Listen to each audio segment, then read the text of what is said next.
आहेत आणि भाऊकडून जेव्हा मंत्रालयात कोणतं काम असतं तेव्हा भाऊ आपल्याला सहीच्या द्वारे पत्राच्या द्वारे त्यांचं जे अपार्टमेंट आहे, राहण्याची खोली आहे ते आपल्याला उपलब्ध करून देत असतात। तर एक वेळा भाऊसाठी जोरदार टाळ्या होऊ द्या। करता दोन शब्द पर बोलावं असं मी त्यांना विनंती करतो। एकदा परत टाळ्या होऊ द्या। तुमच्या ज्या न्यायपूर्ण हक्काकरता तुम्ही जे बसलेले आहात, तेव्हा आम्ही आपल्या मतदारसंघामध्ये हे छोटंसं आंदोलन उभं केलेलं आहे। त्यापूर्वी 2-3 महिन्याच्या आधी म्हणजे निवडणुका व्हायच्या आधी मी आपल्याला भेटण्याकरता माझे प्रमुख कार्यकर्ते होते।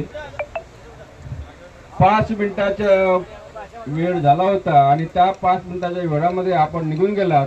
त्यामुळे आपण निघून गेलात, कुठेतरी मयत झाली होती, आपल्याला आठवत असेल। आम्ही अर्धा एक तास वाट पाहिलं, परंतु त्यावेळेस विधानसभेचं अधिवेशन सुरू होतं, त्यामुळे मी येऊ शकलो नाही।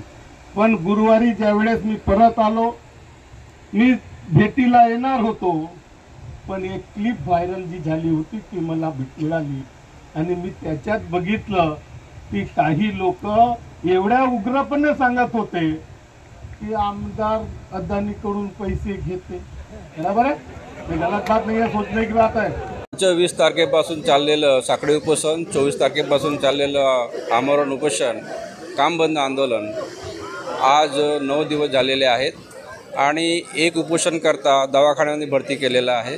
2 उपोषणकर्ते सध्या इथे आहेत आणि आमच्या ज्या रास्त मागण्या होत्या त्या रास्त मागण्यांवर चर्चा करण्याकरता उद्या आमचे क्षेत्राचे आमदार साहेब विजयभाऊ रांगडाले यांनी शब्द दिलेला आहे की उद्या कलेक्टर ऑफिसमध्ये चर्चा घडवण्यासाठी आपल्याला जायचं आहे।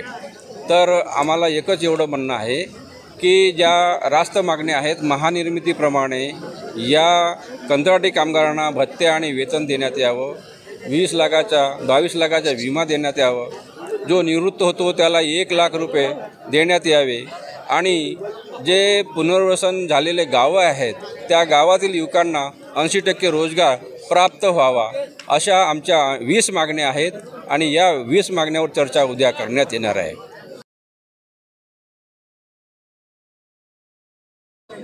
अदानी पॉवर प्लांटमध्ये काम करणारे कामगारांच्या अनेक मागण्या घेऊन आंदोलन सुरू आहे आणि त्यानिमित्तानं उद्या जिल्हाधिकारी कार्यालय, जिल्हाधिकारी युनियनचे लोक आणि मी आणि अदानीचे लोक बसून एक मार्ग आपण काढणार आहोत।